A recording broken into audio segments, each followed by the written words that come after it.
Year ago, the entire underworld shook after hearing one terrifying piece of news. The Wolf King was dead. The man who ruled the deadliest assassin organization on Earth disappeared after a failed mission. And from that day onward, every major force celebrated because the monster they feared the most was finally gone. But what nobody knew was that the Wolf King never died. Severely injured and hunted from every side, he abandoned his old identity and returned to Huaxia under the name Jiang Hao. The outside world, he became nothing more than a pathetic live-in son-in-law looked down on by the Feng family, mocked by relatives, insulted by strangers, and treated like absolute trash. But behind that calm expression hides the most dangerous killer alive. While everyone thinks he's weak, Jiang Hao is secretly investigating the truth behind his parents' deaths and fulfilling his father's final wish. And the moment those hidden enemies reveal themselves, the Wolf King will unsheath his fangs once again. This city is about to learn a terrifying truth. The king of killers was never gone in the first place.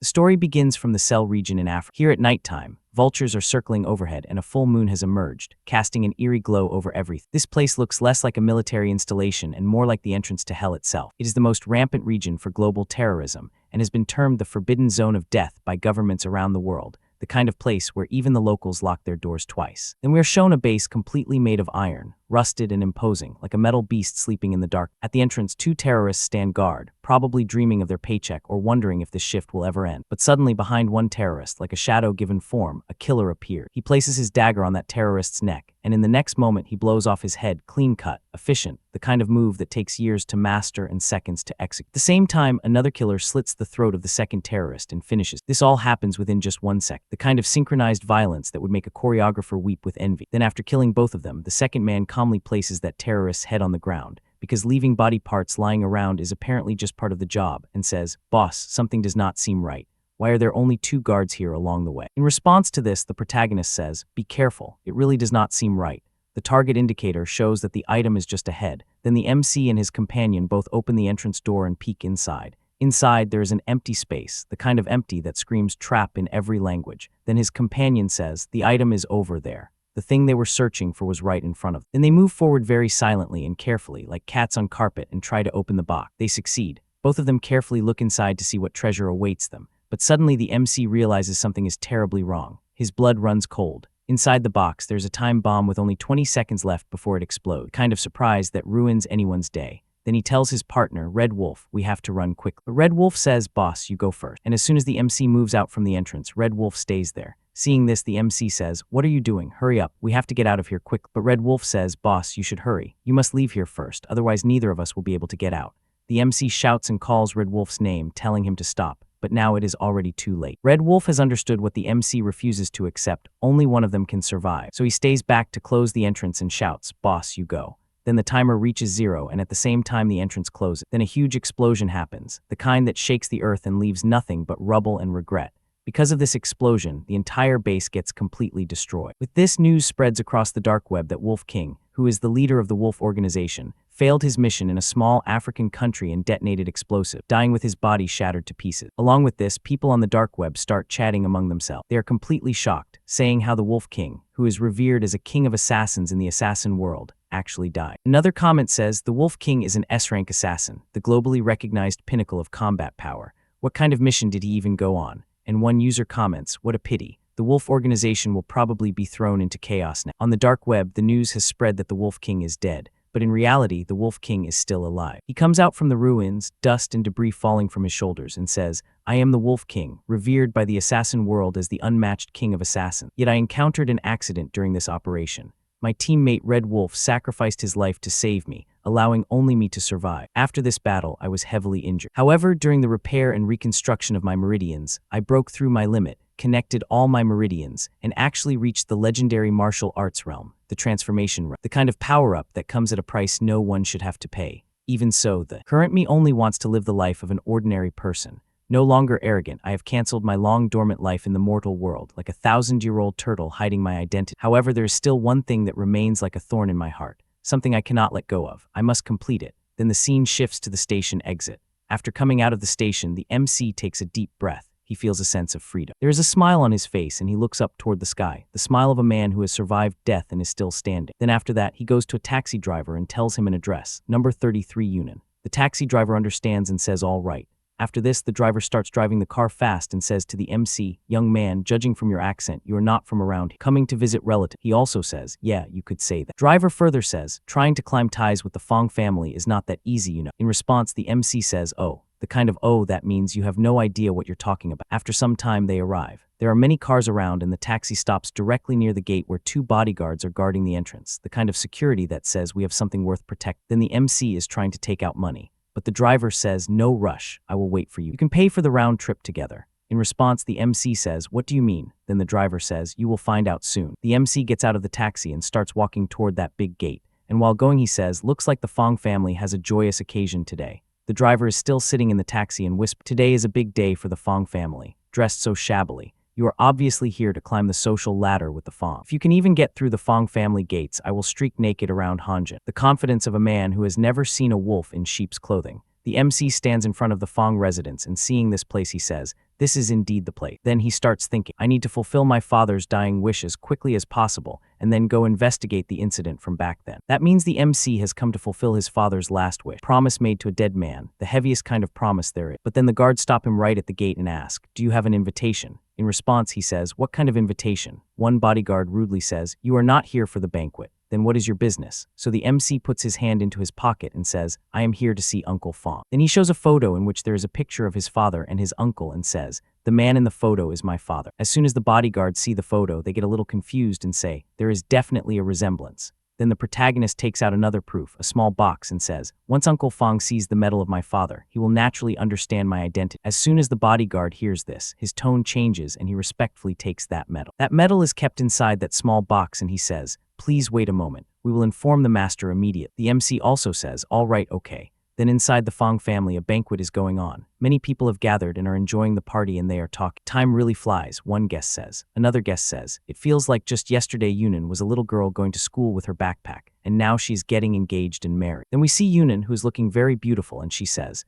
Grandpa, what are you saying? Even if I get married, I will still be a part of the Feng family. Then we are shown the head of the Feng family, Uncle Feng. He stands up and raises a cup of wine and says, distinguished guests, today is the grand engagement day of my daughter Feng Yunan and the eldest young master of the Win family, Win Ziying. Then both Yunan and Ziying stand up and also raise the wine cups in their hand. And Uncle Feng is saying, let us all raise our glass and congratulate the 2 young people. And I also wish that the business between our Feng family and Win family will continue to prosper. Everyone starts cheering and saying congratulations, and they say with a marriage alliance between the Feng and Win family, they will be able to command the wind and rain in Willing City in the future. Everyone is celebrating happily and also saying, indeed, indeed. But suddenly a bodyguard comes behind Uncle Feng and quietly says, Master, something has come up. Uncle Feng looks at the bodyguard. There is a bit of panic visible on the bodyguard's face. Uncle Feng becomes a little confused and asks, why are you so panicked? What happened? Then the bodyguard shows the MC's father's medal to Uncle Feng and says, Master, there is a young man outside looking for you and he brought. As soon as Uncle Feng sees that medal, he is completely shocked and says, this is someone from the Jiang family. At that moment, Uncle Feng's wife says, what? Someone from the Jiang family? Why did they have to appear at this critical moment?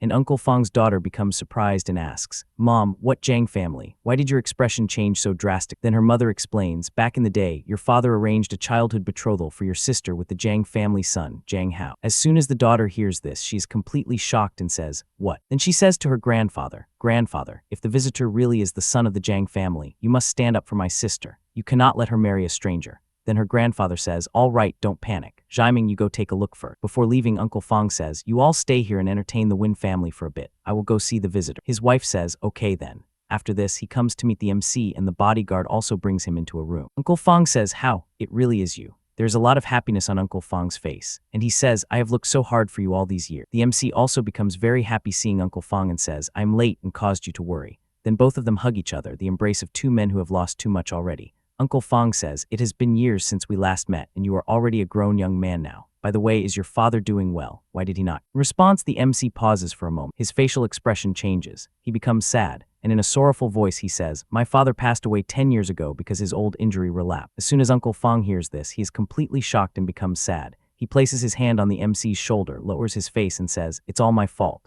Back then, if it were not for saving me, he would not have been injured. Howie, you must have suffered a lot these past few years. The MC says, it's fine, it's all in the past. He further says, by the way, Uncle Feng, I came this time to fulfill my father's dying wish. He told me to come find you, saying that once I found you, everything would become clear. After hearing the MC's words, Uncle Feng becomes serious and says, your father's dying wish, I understand, it's just that right now. At that moment, Uncle Feng's wife also comes there. Uncle Feng looks at her and says, "Why are you all out?" The Win family affair settled. We see that the entire Feng family has come down. His wife says, "Yes, we arranged for people to see them off." Then Uncle Feng introduces the MC to everyone saying, "Howie, this is your aunt and Yunan. You still remember them, right? You two even played house together when you were kids." As soon as the MC sees Yunan, he becomes happy and says, "Sister Yunan, it's been years since we last met. You have changed so much. I almost could not recognize." Yunan smiles and says, "Hello, my childhood memories are a bit blurry too." But her sister is in a completely different mood. She is angry and says in an irritated tone, "Showing up after more than 10 years and suddenly appearing today of all days, let me ask you, what did you come here for today?" Hearing her words, the MC becomes slightly alert, and just then another person comes who is her brother. He says, "Is there even a need to ask?" "It's obviously for my sister, trying to climb the social ladder of our Feng family. Let me tell you, keep dreaming. My sister is already engaged to the young master of the Win family." At that moment, Uncle Feng suddenly shouts, "Jiming, shut your mouth."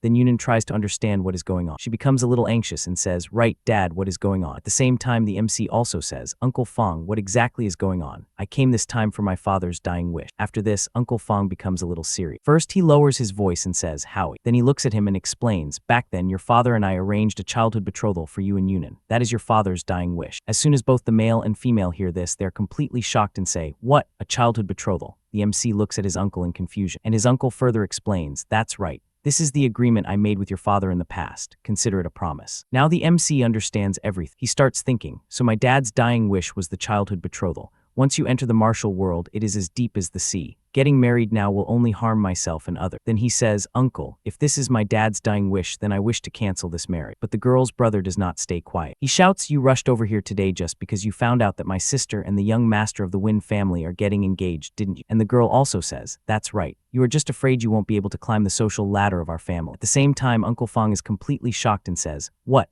The girl's brother is still shouting, "He is just a beggar. What right does he have to be my brother-in-law?" His father scolds him, impudent. "Apologize to Howie immediately. See how I teach you a lesson." He even raises his hand to hit him, but his son says, "Dad, hit me. Then if you have the heart to marry my sister off to a beggar, then just beat me to death." But before the slap can land, his sister steps in front to protect him and says while crying, "Dad, do you really intend to cancel my engagement with the Win family and make me marry Jiang Hao?"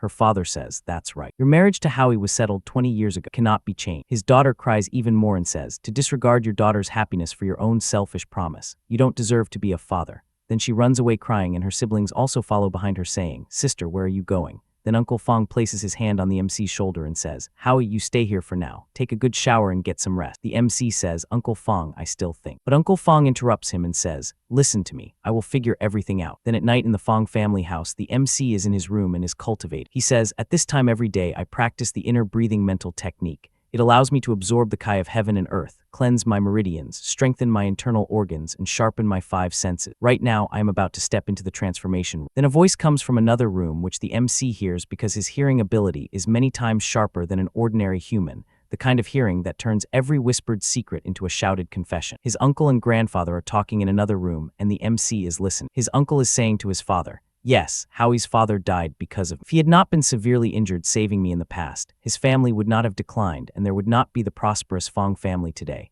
Dad, if I break my promise and cancel the engagement, can I still be considered human?" His father replies, "By doing this, you are fulfilling your original promise, but you are making Yunan suffer." Uncle Feng says, "Yunan is my daughter. She will surely understand her father's difficulties in the future." His father says, "Right now, everyone in Willing City knows about the marriage alliance between our Feng and Win families. Canceling the engagement now will definitely trigger the Win family's fury." Feng says, "I will find a way to deal with it." His father says, "I can agree to this marriage, but on 3 conditions. Uncle Feng asks, "What kind of conditions?" His father replies, "First, a 3-month period to observe his character. Second, you cannot help him from the sideline. Third, he must become a live-in son-in-law of our Feng family." Hearing this, Uncle Feng is a little shocked and says, "A live-in son-in-law? Will Howie agree to that?" His father says, "Our Feng family holds a prominent status in Willing City. How could we marry off our eldest daughter to a poor boy with absolutely no back?" Then Uncle Feng agrees and says, "Fine, since that's the case, I will go talk to Howie." Meanwhile, in the other room, the MC continues cultivating while listening to everything. He understands everything and thinks, "Uncle Feng has put a lot of thought into this for my sake. I cannot make things difficult for him anymore." After this, his uncle comes near his room, knocks on the door and asks, "Howie, have you thought it through?"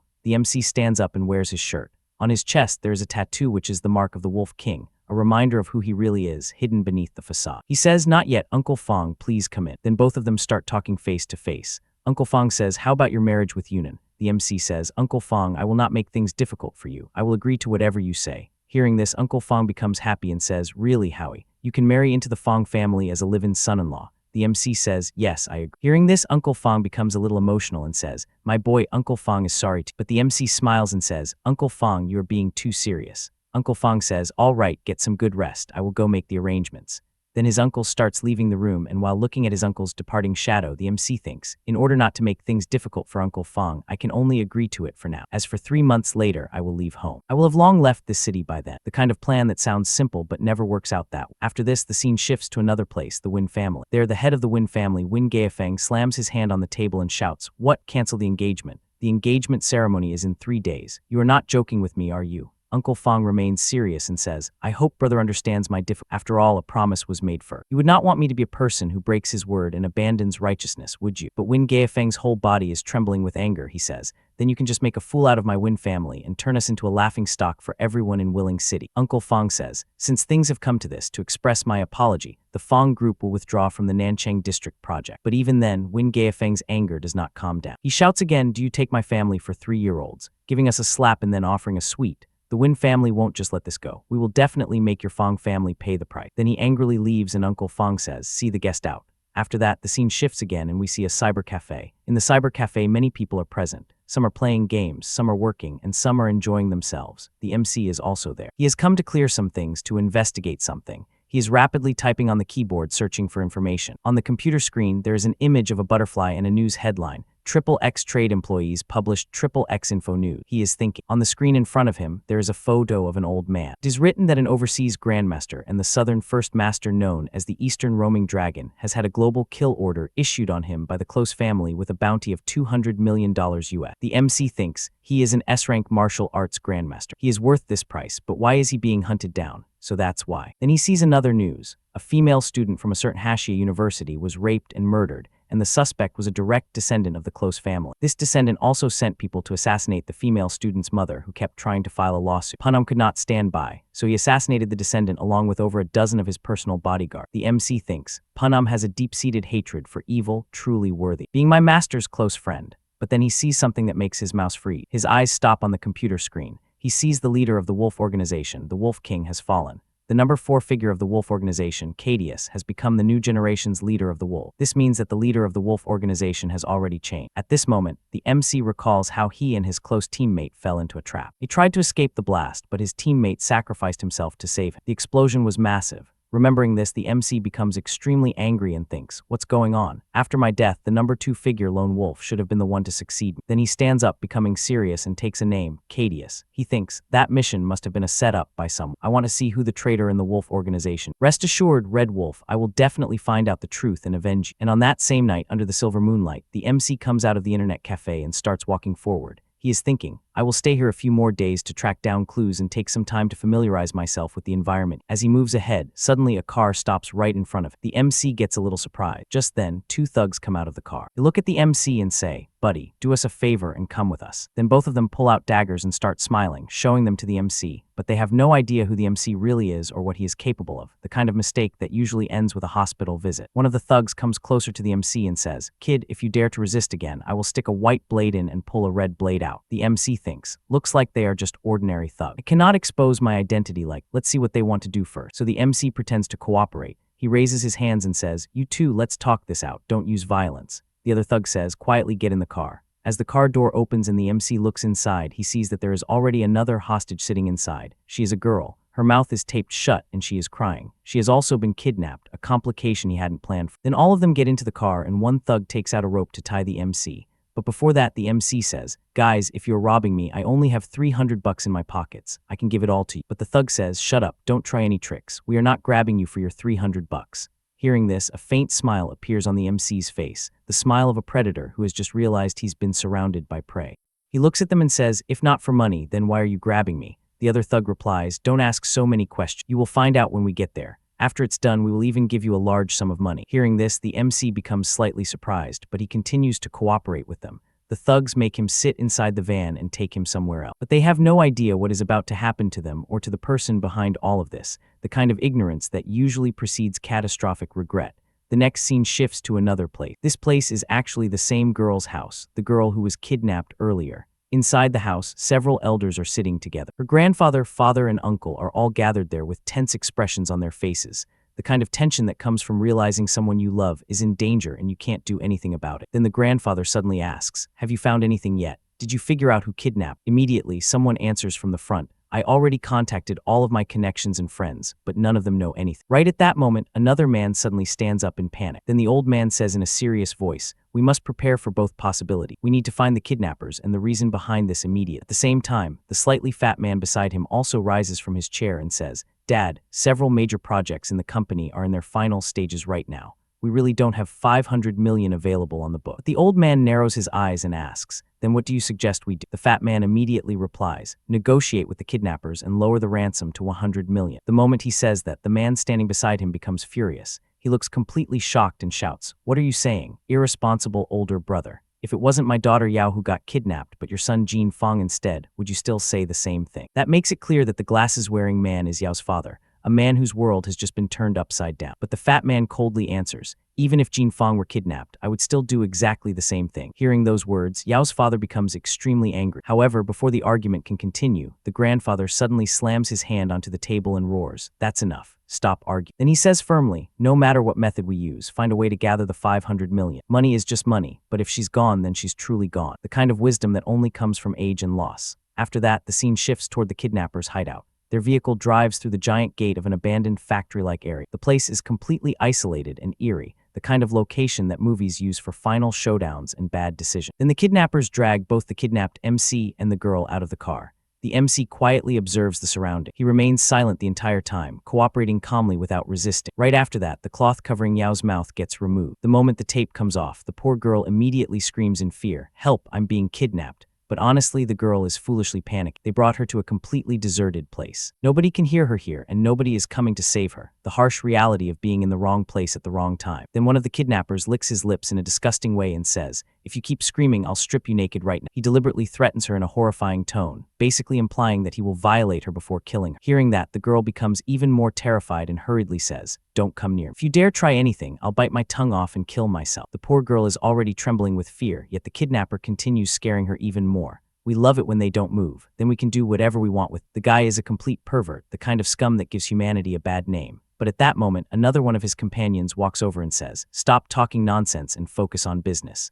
Then the kidnapper grins and says, "All right, boss. My video shooting skills are top-notch." After that, they bring out a camera. The frightened girl immediately asks, "What are you planning to film?" Then she nervously says, You want to film a murder video to terrorize the Jean family into giving you the ransom." The boss smirks and replies, "You're quite smart, little girl." Hearing that, the girl angrily curses at them, "You animals, you're all unbelievably cruel." Soon after, one of the kidnappers walks toward the MC while holding a dagger. Then the MC calmly asks him, "Didn't you say you would give me a large amount of money after this was done? Why are you going back on your word?" The kidnapper laughs mockingly and replies, "Don't worry. Once you're dead, we'll definitely burn a massive amount of hell money." Then he bursts into laughter again, the kind of laugh that comes from someone who has no idea they're already dead. Right after that, the MC gets tied tightly to a giant iron pillar. The filming officially begins. The girl is already terrified out of her mind. She hurriedly tells the MC, "Hurry and beg for mercy, otherwise they'll kill you." But instead of feeling threatened, the kidnapper becomes even happier and says, "You're actually not afraid. I respect you as a real man. I can help pass on your last words, but it won't be free. You'll have to give me all your money." Even at a time like this, the bastard is still obsessed with money. Just how poor and greedy is this guy? Then the MC coldly says, "I did not want to resort to killing. Why must you court death?" The kidnapper immediately bursts out laughing. Is this guy really a complete idiot, bargaining shamelessly at death's door? None of them realize who the MC truly is, the most dangerous kind of mistake. Then the MC calmly says, "I agree." The kidnapper looks confused and asks, "You agree to what?" The MC replies, "The last word's fee, except you will be the one paying me." The kidnapper laughs while patting the MC's shoulder and says, "He's so stupid. I don't even have the heart to kill him anymore." At that moment, their boss suddenly stands up from his chair. He is holding a massive machete in his hand. "Then let me do it." In the next second, he charges forward violently. Meanwhile, another thug shouts excitedly. When second brother gets angry, even the king of hell trembles. Then the boss swings the machete directly toward the MC. Seeing this terrifying scene, the girl tightly shuts her eyes in fear. But only 1 second later, she slowly opens them again, and the sight before her completely shocks her. In the very next moment, the MC throws a devastating punch directly into the attacker's face, instantly shattering all of his teeth. The man gets blasted backward and crashes onto the ground unconscious. All of the other thugs are completely stunned. Second brother is dead. Just a single punch, the MC completely destroyed him. the kind of force that makes you question everything you thought you knew about fighting. Immediately after that, another man pulls out a gun and shouts, "Brothers, I'm going to shoot this bastard dead." But right at that moment, something falls near the MC's feet. The MC instantly kicks the piece of metal lying on the ground. The iron fragment shoots forward at terrifying speed and slams directly into the gunman's hand. In a single instant, the thug's hand gets horribly mangled. Blood sprays everywhere and the gun falls from his grip. At the same time, several more armed thugs rush forward to attack the MC. One of them fires immediately, but the MC's reaction speed is unbelievably fast. He rushes toward them while dodging the bullets effortlessly, the kind of agility that makes you wonder if he's even human. Then, in a single movement, he attacks one thug's neck and drives his hand directly through the man's chest. The second thug becomes terrified, but before he can even react, the MC thrusts his hand straight through another man's chest as well. The bald thug standing nearby is completely horrified. He cannot even react properly to what's happening. Then suddenly he feels an overwhelming pressure. Trembling in fear, he asks, "WH, who exactly are you?" And in the next instant, the MC suddenly appears directly behind him like a ghost. In a cold, evil-like voice, he says, "My name is not something you are worthy of knowing." Before the bald man can react, the MC grabs his head and slams it violently into the ground. After that, the MC casually takes all of his money as well. "Oops, I only collected the last word's fee, but forgot to ask for it first." Then he steps directly on the bald man's face, the kind of casual cruelty that only the truly powerful can afford. At that moment, Yao's voice suddenly calls out to him, "Hey, could you please come over and untie these ropes for me?" Without saying a word, the MC casually throws a knife. The knife flies straight through the air and perfectly cuts her ropes apart. The girl is completely shocked by his terrifying accuracy. After that, the MC immediately starts walking away without saying much. From behind him, the girl hurriedly says, "Thank you." But the MC coldly replies, "There is no need to thank me. Don't tell anyone I was here." He clearly wants to hide his identity, the mark of a man who lives in the shadow. After saying that, the boy simply leaves. Sometime later, police and emergency vehicles arrive at the scene. Yao has already been rescued and is now sitting beside an ambulance wrapped in a blanket. Soon, her grandfather and father arrive as well. The moment her grandfather sees her safe, he becomes emotional. The girl immediately runs into her grandfather's arm. Tears fill her eyes as she cries uncontrollably, the release of all the fear she had been holding in. At that moment, a police officer walks over and asks, "Miss Jean, what kind of person killed these kidnappers and saved?" The girl first wipes the tears from her eyes before replying, "He was masked. I didn't see his face."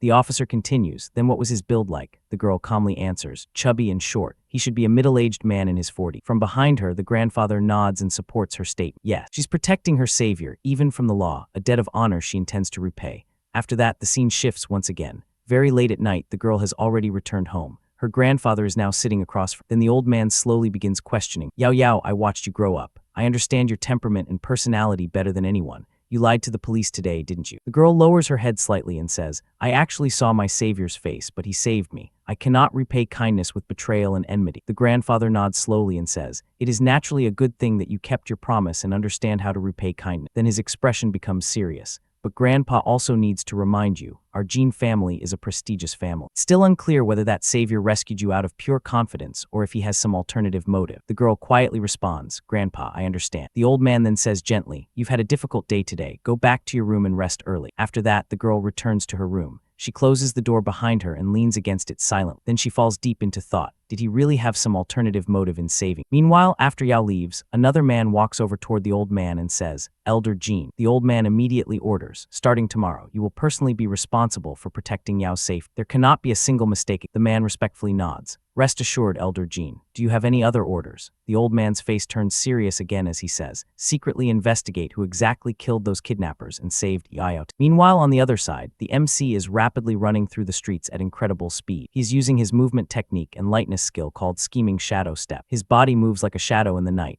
and within a short amount of time, he arrives near his future father-in-law's house. Then he opens the gate and walks inside. The moment he enters, his future in-laws are already sitting there waiting, for the kind of reception that suggests they've been waiting specifically to confront him. Suddenly, the young man there immediately shouts angrily, "Grandpa, does Jiang Hao really take our Feng family seriously? He just entered our doors yesterday, and today he dares to come back this late." The MC calmly replies, "Do the Feng family rules specifically stipulate a return time at night?" Hearing that, his future brother-in-law becomes even angry. But before he can continue, Uncle Feng suddenly says, "Insolent. Even though Howie hasn't married your sister yet, you should still call him brother-in-law. How can you be so rude?" But the future brother-in-law angrily yells back, "A poor boy with no education and no background. What qualifications does he have to become my brother-in-law? Compared to Brother Jiaming, he's like a firefly trying to outshine the bright moon." Then he continues arrogantly, "You probably don't even know this, do you? Brother Jiaming's godfather is the leading authority of Willing City's underworld, Lord Lei. Right now, our Feng family has made the Win family a complete joke throughout Willing City. Do you think Lord Lei won't help his own godson get revenge? Uncle Feng's expression turns serious. As he says, the underworld rumors are almost certainly true. After saying that, his son snorts coldly and storms away from the room. At the same time, Aunt Feng also glances coldly at the MC before leaving as well. Only Uncle Feng stays behind. Then he walks over, pats the MC's shoulder and says gently, "Howie, don't take it to heart. Even if what Jiang said is true, Uncle Feng will still do his best to ensure that you are not harmed in the slightest." The MC calmly replies, "Thank you, Uncle Feng. Thank you for your good intentions, but I'm not afraid of people like Lord Lei. If they truly dare to come looking for trouble, I will make them regret it." The moment those words come out, the old grandfather immediately scolds him loudly. "Young people should know when to be humble and when to be arrogant. If you lose your life, there will be no place left for regret. Coming back this late like today must never happen again." As the MC starts walking away, he calmly says, "If speaking facts is considered arrogance, then I have nothing more to say. Uncle Feng, I'll return to my room first." Then he leaves. After that, only the old man and Uncle Feng remain in the room. Uncle Feng sighed softly before saying to his father, "Dad, Howie is still young and proud. Please don't take it to heart." But the old man's expression becomes heavy as he says, "I only hope this child coming into our Feng family will not become a disaster for the Feng family." The next morning arrives. The city looks calm and beautiful under the early sunlight, the kind of deceptive peace that hides all the chaos underneath. At this moment, the MC is standing outside a house gate while quietly thinking. There's no mistake. This is where Red Wolf's family used to live. Then he frowns slightly. Why is nobody home? Just then, a nearby shop owner auntie notices him. She's sitting outside on a chair near her small store. Then she says, "Young man, you came too late. Their family moved away over a year ago." Hearing that, the MC becomes slightly surprised. He walks closer and politely asks, "Ma'am, do you know where they moved to?" The woman is carrying her child in her arms while replying, "I don't know about that, but there's a girl nearby who is very close to their family. She might know." Then she looks at him again and says, "It's just that the girl has only been coming back once every 10 days or half a month recent." After hearing that, the MC immediately takes out a thick stack of cash and hands it to her. "In that case, ma'am, when that girl comes back, please give me a call." The moment she sees the money, the woman happily grabs it and smiles brightly. All right, no problem at all." Money truly can change people's attitudes instantly. The universal language that opens doors nothing else can. After that, the MC quietly stands there for a moment and falls into deep thought. Why would Red Wolf's family suddenly move away so mysteriously? Then he slowly starts walking away while thinking, could it be related to the attack on Red Wolf and me? The question hangs in the air like a storm cloud, promising answers that won't come easily. Soon the scene shifts toward a luxurious hotel building. Inside one of the rooms, Jiang is currently with another woman after spending the night together, the kind of behavior that suggests he's not as devoted to his fiancée as he pretends. At that moment, knocking sounds suddenly come from the door. The morning sunlight streams through the curtains, illuminating a scene that's about to get much more complicated. Jiang wakes up irritably and curses, "Who's the blind idiot disturbing good people while we're having sweet dreams this early in the morning?" The kind of anger that comes from someone who thinks the world revolves around his schedule. Then he walks over and opens the room door. Standing outside is one of his men, Jing. Jiang immediately asks, "Is there any news regarding the matter I told you to investigate?" The man quickly reports that the kid's name is Jiang Hao, a high school dropout. His father was Feng's former comrade in arms. After his father died from illness and injuries, his mother abandoned him and the kid disappeared without a trace. The kind of backstory that explains everything and nothing at the same time. Then he continues, "Rumors say he smuggled himself overseas to work illegally. Since he suddenly appeared now, he must have found out about your engagement with Miss Feng." The moment Jiang hears that, his face twists with rage. He clenches his fists tightly and grits his teeth while saying, "That lowlife trash is worse than a toad. He's a cockroach, a piece of shit." The insults keep coming, each one more desperate than the last. Then Qingzi asks coldly, "Young Master Win, how about I quietly finish him off?" But Jiang waves his hand and says, "Let's try peaceful measures before resorting to force. I want to go see Yunan first." The kind of restraint that won't last very long. Soon after that, Jiang arrives to meet Yunan. The two of them sit together quietly while drinking tea. However, the girl looks slightly sad, the sadness of someone caught between obligation and desire. Then she softly asks, "Brother Jiang, what's the matter? Why did you ask me out today?" Jiang stares directly at her before asking, "Yunan, are you really going to listen to your father's arrangement and marry that perfect stranger?" The girl lowers her head slightly before replying, "Jiang Hao's father died early while trying to save my father. This is what our Feng family owes the Jiang family." Before she can continue, Jiang suddenly stands up and says emotionally, "Yunan, let's elope. Once everything is done, we can come back later." But Yunan immediately lowers her head even more and softly says, "No, that would make my dad look unrighteous. My father values promises more than anything. Doing that would basically kill him." The weight of filial duty crushing the wings of love. Zia clenches his teeth tightly. "Then what about me? If the Win family's engagement gets broken off by the Feng family, wouldn't that become the biggest joke in all of Willing City? Tell me who will compensate me for that." The girl's eyes slowly become red as she says, "Brother Jiang, I apologize to you on behalf of my dad." Then tears begin falling from her eyes as she turns around and starts leaving. "Our relationship ends here. You should accept reality too. Jiming remains standing there while grinding his teeth in anger. But then he suddenly picks up his phone, dials a number, and coldly says, "Qingxi, execute Plan B." But what exactly is Plan B? Nobody knows yet, the kind of mystery that usually ends with someone in a hospital. After that, the scene shifts once again. Late at night, the MC suddenly receives a call from the same shop owner lady. Excitedly, she says, "Young man, come quick." That girl is back. The moment the MC hears that, he immediately replies, "Thank you, ma'am, I'll be right there." After hanging up, he quickly changes clothes and rushes downstairs. At that moment, Uncle Feng is downstairs drinking tea. Seeing him leave so late, Uncle Feng asks, "Howie, where are you going at this hour?" The MC calmly replies, "Uncle, I'm going out for a run." At midnight, the kind of excuse that fools no one but is accepted anyway. Then he immediately leaves. Outside, he stops a taxi. The driver asks, "Buddy, where are you headed?" The MC answers, "Ping Road." The driver nods, "All right, get in." But the moment the MC enters the taxi, he notices another rough-looking man already sitting inside. Then the taxi driver awkwardly explains, "Sorry, buddy. The taxi industry is in a slump right now, so I'll be picking up another passenger along the way."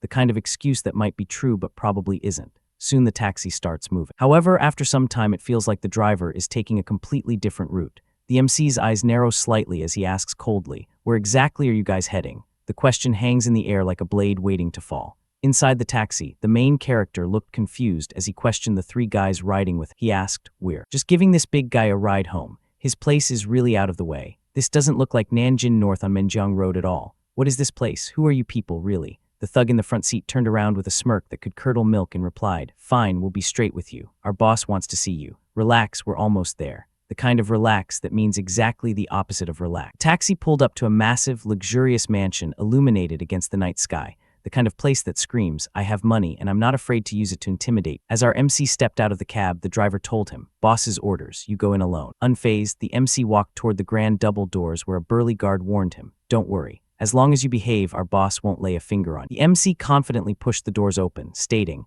"I'd like to see who's so eager to meet me, because when you've got nothing to lose, you've got nothing to fear." Inside the lavish room, he found a man in a crisp white suit casually sipping wine on a sofa, flanked by a massive bald bodyguard who looked like he'd been eating steroids for breakfast. The MC glared at them and demanded, "Who are you people? I don't know any of you." The man in the white suit swirled his wine like a villain in a bad movie and arrogantly replied, "Maybe you don't know us, but we know you. You're Yunan's fiancé, the Feng family's future live-in son-in-law." He said live-in son-in-law like it was a disease he was diagnosing. Taking another sip, he listened as the MC asked, "So what do you want?" The MC stepped closer, figuring it out. "I get it now. I know who you are, so tell me, why drag me out here and tie me up?" The white suit guy stood up, looking furious as he belittled the MC. "What part of you is worthy of Yunan? Broke loser like you wouldn't even get to stand near her if not for Uncle Feng. If she marries trash like you, it'll be the biggest humiliation of Yunan's entire life." He then delivered a sinister ultimatum. "Leave one finger, then get out of Yunan's life. Go back to whatever hole you crawled out of and never show your face again." Kind of negotiation that starts with mutilation and only goes downhill. Instead of being scared, the MC just smirked, his eyes glinting dangerously like a wolf who just realized the sheep are actually rabbits.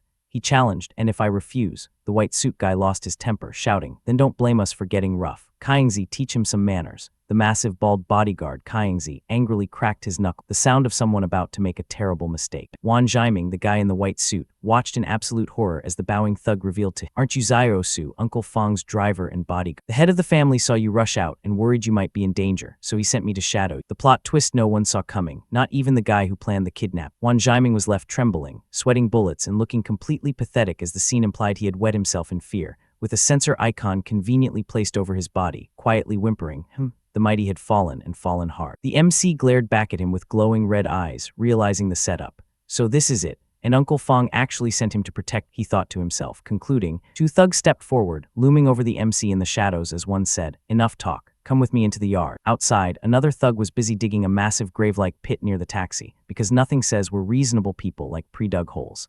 As the MC stood near the edge of the freshly dug earth, the thug with the shovel taunted, "Kid, the road to heaven is wide open, but you didn't take. Hell has no gate, yet you chose to break in." Bald thug and his buddy stood behind the MC, threatening, "You jumping in yourself, or do we have to toss you?" The MC simply facepalmed and sighed, "I had no intention of killing anyone. Why are you so desperate to die?" The confidence of a man who knows exactly how this is going to end. Enraged, the thug raised his shovel high to strike him from behind, screaming, "You're still mouthing off when you're about to die. Go to hell." In a flash of shadowed action, the MC effortlessly dodged the attack. With brutal force, he intercepted the strike, sending the thug flying backward with a censored burst of blood. the kind of hit that makes you reconsider all your life choices. A third thug tried to ambush the MC from above, but without even looking, because he's that good, the MC launched. Powerful backward kick, sending the airborne attacker flying across the yard like a ragdoll. Trying to salvage their pride, the bald guy and a knife-wielding thug stepped up, declaring, "Didn't think you had some move, but this is as far as you go. Drain this punk's blood and let him lie here waiting for death." Another thug immediately lunged at the MC with a sharp spike, but the MC calmly caught the attacker's wrist mid-thrust like he was grabbing a coffee cup. He then grabbed the thug by the face, lifting him effortlessly before brutally slamming him face first into the dirt, shattering the ground beneath. The sheer force of the attack created a giant crater, sending the bald guy and his crew tumbling into the pit they had dug for someone else. Suddenly, a newly arrived thug bowed down before the MC in complete panic, pleading, "Be big bro, this is all a misunderstanding. It was all young Master Wan's. No, that bastard Wan Jiming's idea. We can talk this out." The speed at which he threw his boss under the bus was almost Olympic. "Then I don't need to dirty my hands any further, do I? The wisdom of knowing when to stop is the wisdom of survivor." But the irony was not lost on anyone still conscious. Terrified out of his mind, the bald thug scrambled on the ground, screaming, "And no, no." In a desperate act of submission, he grabbed a heavy rock and violently smashed it into his own forehead to knock himself out, because sometimes the safest place is unconsciousness. The thugs completely neutralized and trapped in the crater they had dug, poetry in motion, really. The MC casually walked away with his hands in his pockets, leaving the destroyed yard and his defeated enemies behind in the dead of night. MC's just been wandering around quietly doing chores, and by chores I mean he buried all the bodies in a pit, covered them with dirt, and is now just sitting on a chair on top of the buried corpses completely relaxed. Sayu is face down on the ground nearby like a forgotten side character. Sayashu slowly regains consciousness, still dizzy, and the first thing MC says is, "Sashu, you drove here, right?" Then calmly adds, "Take me to Shioang Road." And Zayu just nods like, "Oh, okay, no questions, no looking at the suspiciously fresh dirt, just vibes in denial." He nervously looks around though, so there's some awareness, and asks, "What about those guys?" MC answers calmly, "They left. Bro, they left." That's the official explanation. Sashu blinks in confusion but doesn't ask anything else, which is honestly the most realistic response. Sometimes you just don't want to know. He drives MC to the destination. MC says, "You can go ahead. Don't follow me," in a serious tone, and Sashu nods. Respectful, a little scared, correct instinct. Then MC walks toward that same old woman from earlier, and the moment she sees him she immediately goes, "Young man, why are you only arriving now? That girl has already been back for quite a while. She's been waiting to deliver this update like it's neighborhood watch, but make it supernatural." MC just politely nods, says, "Got it, thank you ma'am," and walks to the girl's house. Knock knock, door opens. A young girl steps out and asks who he's looking for. MC looks at her carefully and goes, "You must be Sungsit, right?" And she freezes for a second before hitting him with, "You have the wrong person. I don't know any Sun Xian. My guy just said Sun Xian like she's trying to misdirect a scam call." But MC calmly continues, "I'm your brother's best friend Jiang Hao," and slowly takes out a jade pendant. The moment she sees it, her expression changes. She instantly recognizes. Worry fills her face. "Where is my brother right now?" MC goes silent for a moment, then forces a small smile and says, "Your brother is currently very busy. Can't return for now because of work, so he asked me to check on you." And she instantly relaxes, as long as big brother is okay. Then she quickly moves aside, apologizes for being rude earlier, and invites him in. The timing on this is incredible. She has no idea. The moment MC steps inside, he notices an old woman lying sick in bed looking extremely weak. He frowns slightly. "Why don't I see your younger brother, son?" The girl's expression immediately dark, lazy. But before she can finish, someone suddenly rushes in panicked, some young man named Dong Gi, yelling, "Sister Zen, this is bad. Something happened to brother Lei." The girl tells him to calm down and take a breath first. She's somehow the most composed person, then asks what happened. Dong Gi explains that brother Lei's business was doing perfectly fine, but another boss in the fresh produce market came looking for trouble, claimed Lei was monopolizing the market, demanded 1 million in compensation, and told him to get out. Lei refused. They started arguing, and then Dong Gi's face turns ugly as he adds, "Who knew the person backing them would be Black Panther?" The moment the girl hears that name, her face goes pale. This is somehow the 7th time this week a random antagonist has been named after an animal. Scene shifts. Now the three of them are sitting inside a van. As they drive, the girl explains everything. A year and a half ago, their mother became seriously ill, so Sunlei had no choice but to take a high-interest loan from the black market. She clenches her fists, but they tampered with the loan contract, and now they can't even afford the interest anymore. Her voice turns bitter as she says, "Black Panther runs the loan shark business." The van stops in front of a luxurious entertainment venue called Passion Flying Bar, which sounds like a name someone thought was cool at 2 a.m. and never questioned. They step out. MC tells Dong Gi to wait outside. Dong Gi hesitates, but the girl quickly says, "It's dangerous inside, Dong Gi, just listen to brother Jiang." Reluctantly, he agrees. Then MC and the girl enter the bar. The moment they step inside, countless eyes turn toward them. The atmosphere is chaotic, music blasts loudly, women laugh while spending other people's money. Cash flies through the air, drinking, shouting, fighting, everything mixed together. Nearby, a brutal fight is happening. One muscular man beats a bald man badly, before finally knocking him down, and cheers instantly erupt. Meanwhile, inside a private area, loud laughter echoes. A bald man sits comfortably on a sofa puffing on a cigar, and across from him sits a well-dressed man in a suit calmly drinking wine. The bald man grins arrogant. "Old Jen, I heard the karate master you hired from Japan at a huge price is pretty strong, right?" The suited man smiled. "He really is." Just then, one of the bald man's lackeys rushes over. "Brother Bao's son's sister is here." The bald man waves lazily. "Let her in." The thug brings both the girl and MC over. The girl immediately bows respect. "Brother Bao." The bald man leans back arrogantly. "Cut the crap. Pay the money or say goodbye to Sunlay's tendon." MC calmly steps forward. "Brother Bao, we're here to resolve the debt issue. There's no need for violence." Instantly, one of the thugs steps up aggressively. "Kid, are you tired of living? How dare you address Brother Bao like?" But before he can act, Brother Bao suddenly stands up and says, "Wait." He slowly walks toward MC, cigar still in his mouth, looks him up and down and goes, "Fine. Tell me, how exactly do you plan to resolve this?" His tone turns threatening. "If I'm not satisfied, you'll die miserably." MC remains completely calm. "Loan sharking is illegal. Lei never borrowed that much money. I'll give you 50,000 and we write off the debt. As for illegally kidnapping him, if you apologize to Sunlay later, we won't pursue the matter further." The moment Brother Bao hears this, he bursts out laughing. "Haha, you've got guts." Then his face darkens. "I, Black Panther, have been in the underworld for over a decade. No one has ever dared insult me like this." MC calmly replies, "If I win, the debt is completely written off, right?" Brother Bao laughs again. "You're arrogant." He points toward the arena. "If you actually win, not only will the debt disappear, I'll kneel and call you grandpa." Soon the whole group heads toward the underground boxing arena. The girl looks nervous. She has no idea how strong MC really is. Meanwhile, Brother Bao grins proudly. He also has no idea what kind of nightmare is about to hit. MC steps into the fighting arena. His opponent immediately mocks him. "Come here, little brat." The referee steps forward. "Begin." The opponent moves first with a heavy punch flying straight toward MC. The girl instantly panics and shuts her eyes. But the next moment, MC suddenly appears in midair. Bang! The opponent smashes violently into the corner wall instead, clutching his head in pain as blood slowly trickles down. Meanwhile, MC stands on the opposite side, smiling calmly, almost teasing him. The man's eyes instantly turn red with rage. Roaring furiously, he charges at MC once again. And MC remains completely calm. "My guy didn't even break a sweat. This is going to be a very short fight."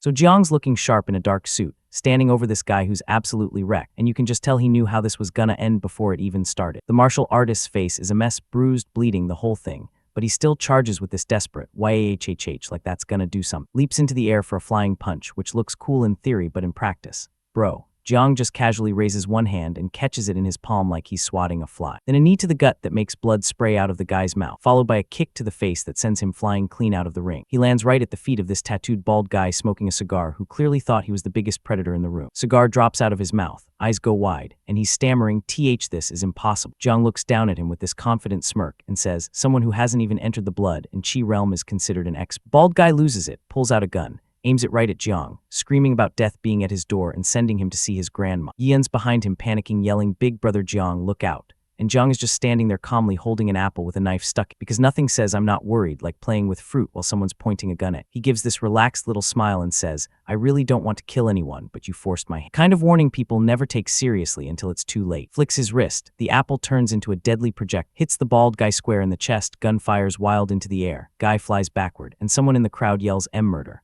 Someone's been murdered. The two lackeys see their boss dead on the floor and instantly drop to their knees, begging, the classic, "I have an 80-year-old mother to support and young hungry children" routine. Every thug suddenly becomes a devoted family man when they're about to get folded. Then this older distinguished guy with a mustache, Uncle Feng, steps up and says he can handle the security camera footage. He just wants to make a friend and help each other out. Jiang agrees, and Uncle Feng turns to the murmuring crowd, takes a sip of tea, and casually drops, "No one will think you're mute if you don't speak." The kind of gentle threat that only someone with real power can deliver. Yian's watching from a distance with her hands over her mouth, face all flushed, thinking Big Brother Jiang is actually this amazing. Meanwhile, Uncle Feng's watching Jiang with this calculating smirk, thinking, "Oh, not simple at all." Next day at the Feng family estate, everyone's gathered around this huge breakfast spread, but the atmosphere is tense. The kind of tension that makes expensive food taste like card. The younger sister-in-law is angrily stabbing her food, glaring, complaining that her sister's been staying at a hotel because of it. Jiang just stands up, says, "I'm full, I'm going out for a walk," and walks toward the doors while she's watching his back, vowing to make him get the hell out of their house. The confidence of someone who has no idea what she's dealing with. Uncle Feng catches him in the hallway with a brown document folder, says Yian needs it urgently. So Jiang heads to this massive glass building, walks into the lobby, tells the receptionist he's delivering a document to President Feng, and she guides him to the elevator. Then this tall guy in a trench coat, sunglasses, and a cap steps out of the elevator and brushes right past him. Jiang's eyes narrow, and this fierce red glint flashes across his pupil, assassin instincts kicking in. He looks back at the guy walking away and instantly recognizes him. Black Phantom, an international A-rank assassin, notorious rapist.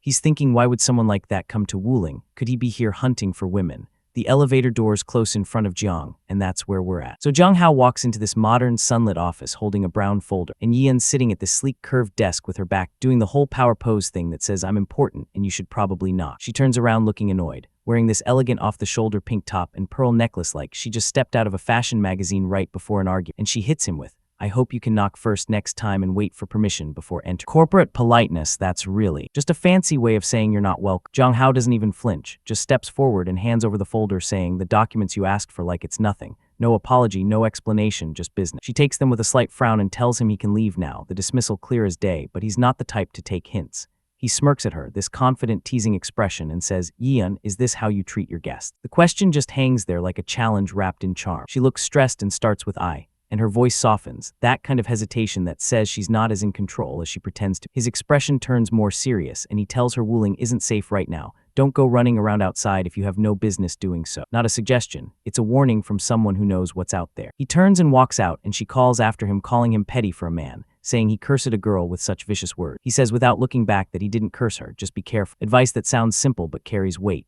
Cut to the city streets. This sleek red McLaren sports car screeches to a halt with tires smoking, narrowly missing some pedestrian who jumps back in shock. The kind of entrance that says, I have money and terrible impulse control. Jiang Hao's just standing on the sidewalk watching, hands in his pockets, as the window rolls down and Heiyaming smiles bright, calling out, Hey, Jiang Hao. The enthusiasm is very clearly one-sided. Jiang Hao walks up asking flatly what he wants. Heiyaming excitedly invites him to a racing meet in their car circle, and Jiang Hao turns away saying he's not interested in racing, which would shock anyone who knew what he was capable of. Heiyaming leans out trying to sweeten the deal with half of a 1 million prize money. Jiang Hao pauses, thinking about how he doesn't have much cash on hand right now and does have places where he needs money. Practical realities of life intruding on the assassin's world. He stops, turns back, puts a hand on the car door, confirms the deal. Heiyaming grins confidently, and Jiang Hao hops in. The red McLaren revs and peels out, leaving dark tire marks, the kind of exit that turns heads. Now we're at this massive outdoor racing circuit in a mountainous desert back. A white Mercedes AMG and a yellow Ferrari LaFerrari are already parked. Cars that cost more than most people's houses and go faster than most people's common sense. There's a crowd of muscular men and beautiful women, the kind of crowd that exists to look impressed and occasionally hook up with drivers. Heiyaming's red McLaren pulls up, and this large, intimidating guy calls out asking who the bro is. Heiyaming introduces Jiang Hao. One of the muscled guys bursts out laughing, says he was wondering who it was. Turns out he's the future live-in son-in-law of the Feng family, the one who snatched the future wife of the Wan family's young master.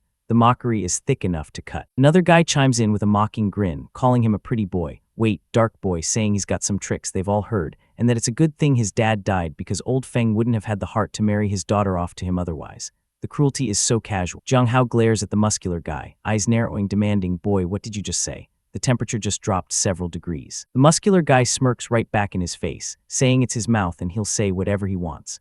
The confidence of a man who has no idea he's standing next to a volcano about to erupt. Jiang Hao doesn't flinch, just says, very well. 2 words that sound like a promise. Heiyaming steps in trying to defuse, pulling Jiang Hao aside, whispering that the guy is Lord Lei's illegitimate son, Lei Ziohu, not to be messed with. Jiang Hao's gaze stays fixed on the target, a dark smirk forming as he murmurs, so it's him. Perfect. The kind of perfect that means someone's about to have a very bad day. Lei Ziohu is leaning on his car window, flexing his massive tattooed arms, sneering about how they've got some nerve asking to start with, and he'll let them watch the consequences of offending Lord. The arrogance of someone who's never met their match. Inside the red McLaren, Jiang Hao asks who the other one is, and Heiyaming says that's Jin Shixuan, young master of the Jin family, an acknowledged racing expert, a title that means nothing to someone who's faced death on every continent. Jin Shixuan is sitting in his car looking incredibly bored and arrogant, resting his head against the seat with a dismissive HMP8, the complete disinterest of someone who thinks he's already won. The 3 supercars line up on a winding mountain road, this woman in a crop top and shorts standing in front with 2 red flags shouting, ready,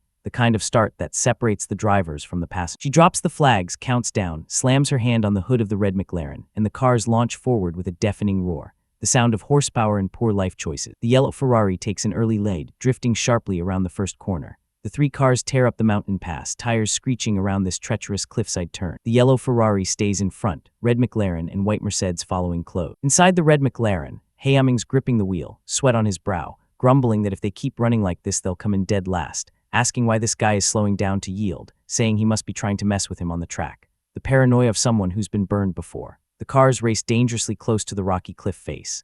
Haeming complains that the lunatic in front wants to play them, that getting a placement will be hard enough, let alone getting down the mountain unscathed. Jiang Hao, just sitting calmly in the passenger seat, retorts, "Don't just talk, if you're so good, you drive." Then he casually reaches across, shoves Haeming toward the passenger seat, says, "Get in the back, I'll drive." Haeming panics, flailing, looking absolutely terrified, screaming, "Are you fucking sick in the head? Are you looking to die?" A reasonable response from someone who just lost control of their vehicle to a man they barely know. Unbothered, Jiang Hao takes the wheel, grabs a bottle of water, and starts drinking it casually while steering with one hand. The kind of casual confidence that separates legends from lunatics.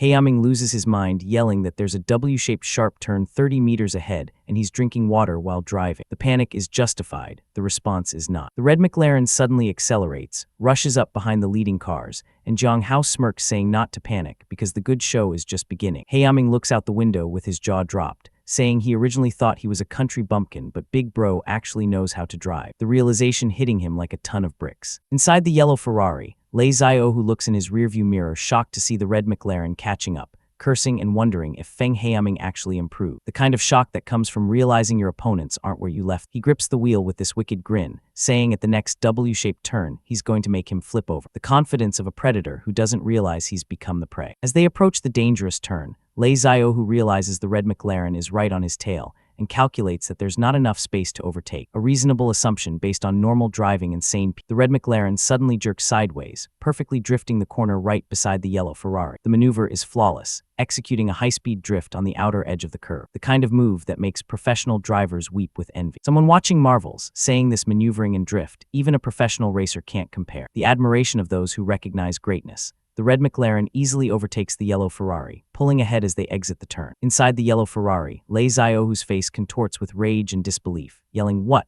with sweat pouring down his face as he watches the red car pull away. The look of a man whose entire worldview just got flipped upside down. He grits his teeth, eyes filled with fury and a hint of madness, calling Jiang Hao a fucking lunatic, but saying even if he dies he won't beat him. The desperation of someone who's never lost before and doesn't know how to handle it. The two cars speed along the mountain edge, the red McLaren pushing the yellow Ferrari dangerously close to the guardrail, sparks flying as tires screech. The kind of aggressive driving that makes insurance adjusters weep. Inside the McLaren, Haeming's holding on for dear life, face pale with terror, screaming that there's a cliff ahead and to hurry up and stop the car. The panic of a man who's certain he's about to die. The red McLaren gets forced to the edge, back tires screeching just inches from a broken guardrail overlooking. Steep drop, then it expertly drifts around the final turn, leaving the yellow Ferrari struggling behind. Close-up shows the yellow Ferrari's tire skidding violently on the wooden planks of a barrier. Jin Shixuan smirks confidently like he thinks he's still in control. Then Jiang Hao's eye is shown in tight close-up, a glowing red energy trailing from his pupil as he focuses with lethal precision. The kind of focus that comes from years of hunting and being hunted.